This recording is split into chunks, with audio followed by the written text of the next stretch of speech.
छत्तीसगढ़ में पिछले लगभग 3 महीनों के भीतर पड़े आईटी रेड और भ्रष्टाचार के खुलासों को लेकर के आज बलरामपुर जिले के राजपुर पीडब्ल्यूडी रेस्ट हाउस में छत्तीसगढ़ बीजेपी ओबीसी मोर्चा के प्रदेश अध्यक्ष अखिलेश सोनी ने प्रेस वार्ता की है।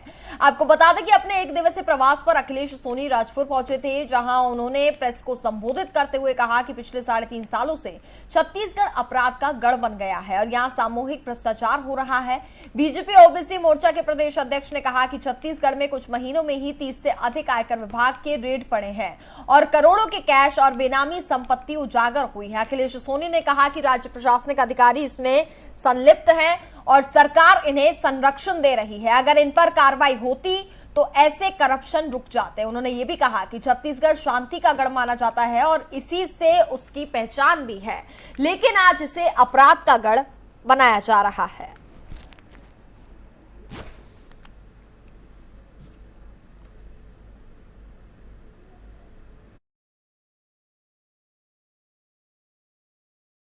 मुख्य रूप से प्रदेश में जो कानून व्यवस्था की खराब स्थिति, लॉ एंड ऑर्डर की खराब स्थिति और जो अकलतरा में जो एक महिला के साथ बलात्कार करके हत्या हुई और पिछले 30 तारीख से 4 दिनों तक लगातार राज्य में जो आयकर डिपार्टमेंट का छापा पड़ा, जिसमें बहुत गंभीर आरोप भारत सरकार की एजेंसी आयकर विभाग ने छत्तीसगढ़ सरकार के राज्य प्रशासनिक सेवा के अधिकारी और सरकार के द्वारा संरक्षण में चल रहे अवैध कोयला के ट्रांसपोर्टेशन पर जो 200 करोड़ से अधिक के वसूली का आयकर डिपार्टमेंट के प्रेस रिलीज में बताया गया। इन सब गंभीर विषयों को लेकर आप सबसे चर्चा के लिए आज पत्रकार वार्ता आयोजित। निश्चित रूप से जो शांति का गढ़ था, विकास का गढ़ था, ये अपराध का गढ़ बन चुका है और देश में इसकी पहचान एक अपराध के गढ़ के रूप में और एक संगठित और सामूहिक भ्रष्टाचार जो आईटी डिपार्टमेंट के प्रेस रिलीज से प्रमाणित होता है, बहुत गंभीर है और जनता को इसको जानना चाहिए। इसलिए आज की पत्रकार वार्ता मुख्य रूप युवा मोर्चा जिलाध्यक्ष कुणाल ठाकुर के नेतृत्व में विधानसभा जिला स्तरीय बैठक संपन्न हुई, जिसमें प्रदेश नेतृत्व द्वारा तय आगामी कार्यक्रमों की रूपरेखा तैयार की गई। इसके साथ ही धोखेबाज कांग्रेस सरकार के खिलाफ पोस्टर जारी भी उन लोगों ने किया। आपको बता दें कि इसके साथ ही पीजी कॉलेज परिसर के सामने पोस्टर चिपकाकर पोस्टर चस्पा की शुरुआत की गई। बाजियों जिला भारतीय प्रभारी रंजीत राजा ठाकुर ने कहा कि छत्तीसगढ़ कांग्रेस सरकार अपने वादों को भूल चुकी है। प्रदेश के युवा लगातार बेरोजगारी से जूझ रहे हैं। रोजगार की मांग को लेकर के 9 अगस्त को प्रदेशव्यापी आंदोलन किया जाएगा। बीजेपी जिलाध्यक्ष चैतराम अट्टामी ने युवाओं को संबोधित करते हुए कहा कि युवा मोर्चा के ही बदौलत छत्तीसगढ़ में कांग्रेस की सरकार को हटाया जाएगा और दंतेवाड़ा में युवा मोर्चा लगातार मजबूत होती हुई नजर आ रही है।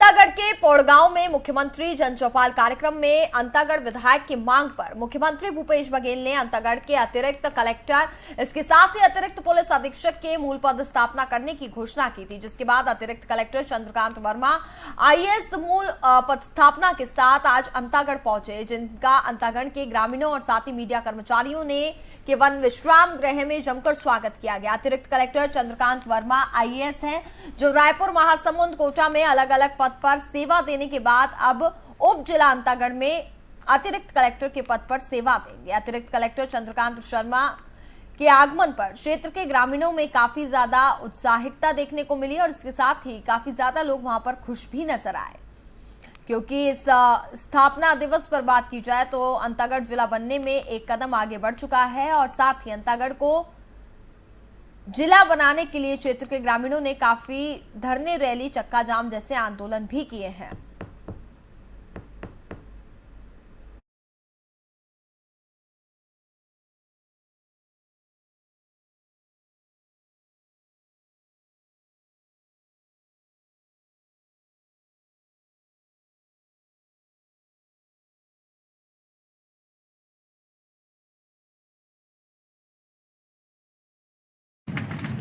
और पोड़गांव बिहारी तोपाल में देवगुड़ी उन्नयन और आहता निर्माण मांग कर रहे थे विधायक जी संशय एक में घोषणा करा था।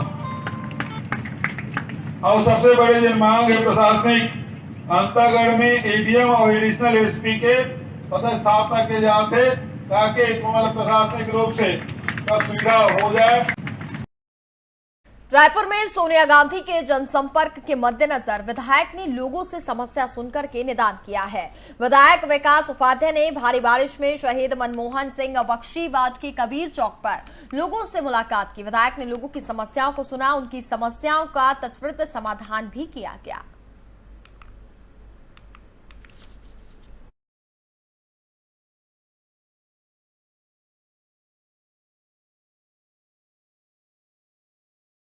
खबरों में आगे बढ़ते हैं। रसोई गैस सिलेंडर के बढ़ते दाम को लेकर के प्रदेश प्रवक्ता सुशील शुक्ला ने केंद्र सरकार पर जमकर हमला बोला है। उन्होंने कहा कि महंगाई जो सुरसा की मुंह की तरह है, जो कि लगातार बढ़ती जा रही है। सुशील शुक्ला ने कहा कि महंगाई की आग में पहले से ही लोग जल रहे हैं। आम आदमी को अब रसोई गैस सिलेंडर की तपिश और भी अधिक झेलनी पड़ेगी। केंद्र सरकार ने 14 किलो वाले रसोई गैस सिलेंडर की कीमतों में एक बार फिर से 50 रुपए का इजाफा कर दिया है। अब गैस सिलेंडर रिफिलिंग करवाने के लिए 1134 रुपए देने होंगे।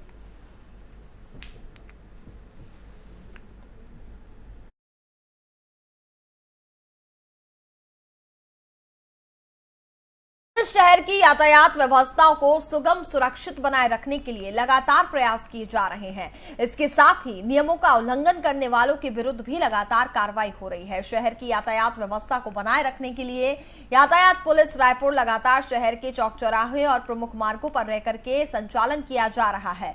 इसके साथ ही नियमों का उल्लंघन करने वाले वाहन चालकों के विरुद्ध मोटरयान अधिनियम के तहत चालानी कार्रवाई भी की जा रही है।